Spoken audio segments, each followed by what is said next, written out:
একটা কথা মাথায় রেখেন, বাংলাদেশের উপরে ভারত সহ অন্য কোনো দেশ যদি কখনো আক্রমণ করে, তাহলে সর্বপ্রথমে যদি কোনো দেশ এগিয়ে আসে, সেটা আসবে পাকিস্তান।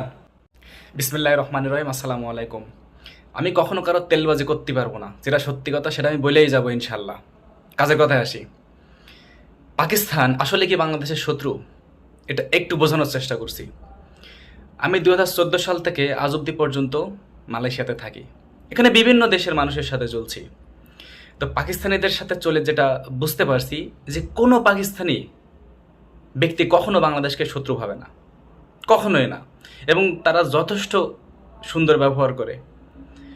এখন কথা হলো যে যুদ্ধ কেন হয়েছিল, তারা যদি এতই ভালো হবে, যুদ্ধ কেন হয়েছিল? এখন দেখেন, আন্তর্জাতিক পর্যায়ে যখন স্বার্থে টান পড়বে, তখন যে কোনো দেশের সাথে যুদ্ধ লাগবে। এটা স্বাভাবিক, অস্বাভাবিক কোনো কিছু না। আমেরিকা এবং জাপান শক্তিশালী দেশ, কিন্তু সর্বদিক দিয়ে তারা। অথচ দুইটা পারমাণবিক বোমা কিন্তু আমেরিকা মেরেছিল জাপানে, অনেক আগের ইতিহাস। এখন তাদের সম্পর্ক কিন্তু খুবই ভালো।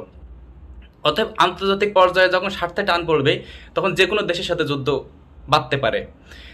আর পাকিস্তানি বাহিনী ওই সময় দেশে অপকর্মগুলো করেছিল বাংলাদেশের ভিতরে ঢুকে, সেটাকে কখনোই আমি সমর্থন করি না।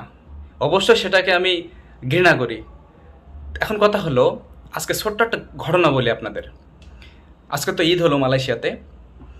তো ঈদের নামাজ পড়ার জন্য আমি রুম থেকে রওনা দিছি, উজু করে রওনা দিছি, হাঁটতেছি। এখন ঈদগাহ ময়দান একটু দূরে। তো হাঁটতেছি, হাঁটতে হাঁটতে শুধু ভাবতেছি যে সময় হয়ে গেল কিনা। আর এক্স্যাক্টলি টাইমটাও আমি জানি না যে ওই মসজিদে এক্স্যাক্টলি কয়টার সময় ঈদের নামাজ হবে। তো যাই হোক, আমি হাঁটতেছি আর ভাবতেছি যে নামাজ ধরতে পারি কিনা। এই সময় যদি কোনো একজন মানুষ একটু হেল্প করতো, একটু মোটরসাইকেলে একটু নিয়ে যাইতো, তাহলে হয়তো তাড়াতাড়ি যাইতে পারতাম। এখন আল্লাহ শোনা আমার দোয়া কবুল করছে যখন তখন। কয়েক মিনিটের মধ্যে দেখি একজন পাকিস্তানি ব্যক্তি মোটরসাইকেলে এসে আমাকে বলতেছে যে ব্যাটো ভাই। তো তারপরে যথারীতি তার মোটরসাইকেলে উঠে মসজিদের সামনে সে লাবাই দিলে। এখন প্রশ্ন হলো, এই ব্যক্তিটা তো নিশ্চয়ই খারাপ হতো। এইটুকু হেল্প কিন্তু করতো না।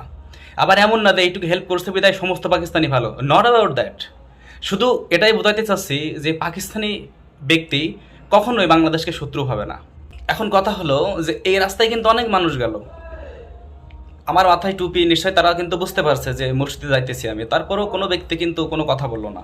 কিন্তু ওই পাকিস্তানি ব্যক্তিরা কিন্তু ঠিকই মোটরসাইকেলে করে নিয়ে যেয়ে মসজিদের সামনে লাবাই দিলে। অতএব এখন আমি তো নিশ্চয়ই ব্যক্তিকে খারাপ বলতে পারবো না। এরকম অনেক ঘটনা আছে পাকিস্তানিদের সাথে, এরকম অনেক ঘটনা আছে, অনেক ভালো ভালো মোমেন্ট আছে আর কি। তারা কখনোই বাংলাদেশকে শত্রু ভাবে না। একটা জিনিস চিন্তা করেন যে